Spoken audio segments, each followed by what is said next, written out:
এখন থেকে আপনার প্রিয় সিরিয়ালগুলো ফ্রিতে দেখুন এক্সক্লুসিভলি শুধুমাত্র সান নেক্সটে। এখনই অ্যাপ ডাউনলোড করুন।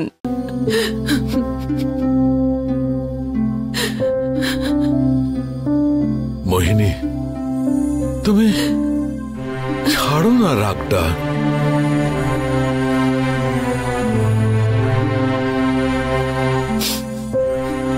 দেখো মোহিনী, তুমি যদি আমার সঙ্গে কথা না বলো তাহলে আমি তো বাঁচতে পারবো না।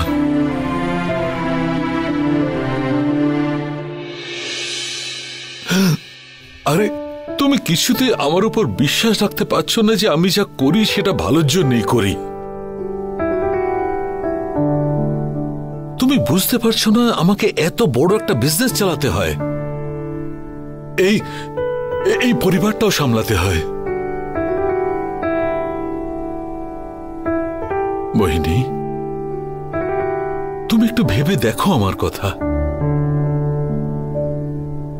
না, আমি ভাববো না। এতটাই যদি তুমি আমাকে বোঝো তাহলে তুমি একবারও আমার সঙ্গে আলোচনা করলে না কেন? হ্যাঁ, আমি কতক্ষণ ধরে চেষ্টা করছি, তুমি তো কথাই বলছো না। আমাকে বানাতে এসো না।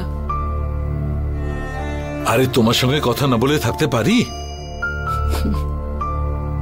এই জগতে কেউ নিজের বউকে ছেড়ে চুপ করে থাকতে পারে না।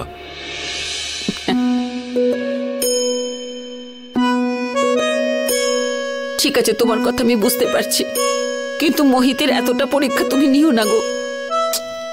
আরে না রে বাবা, মোহিতাকে বিজনেসটা একটু বুঝে নিক, একটু সুযোগ দাও ওকে। কাজ কি করে হয় সেগুলো তোকে শিখতে হবে, ঠিক শিখে নেবে, নো প্রবলেম।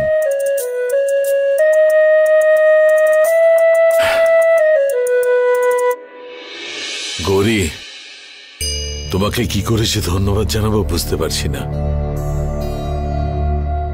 হ্যাঁ, কিন্তু ও যখন রেগে যাবে না, আমি সোজা তোমাকে বকে দেব। বড় মা, আপনি আমাকে ক্ষমা করে দেবেন। আমি রাজেন স্যারকে নিয়ে খারাপ কথা। আমার কাছে ক্ষমা চেয়ে আমাকে এভাবে লজ্জা দিস না গৌরী।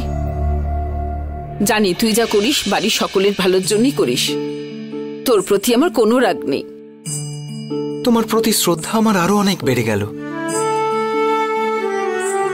তুমি যা যা করলে আমাদের জন্য, অসংখ্য ধন্যবাদ। গৌরী দেবী, আপনি সত্যিই গ্রেট। সবার নিশ্চয়ই খুব খিদে পেয়েছে, আমি চটপট একটু রান্না করে নিই, আসছি এক্ষুনি।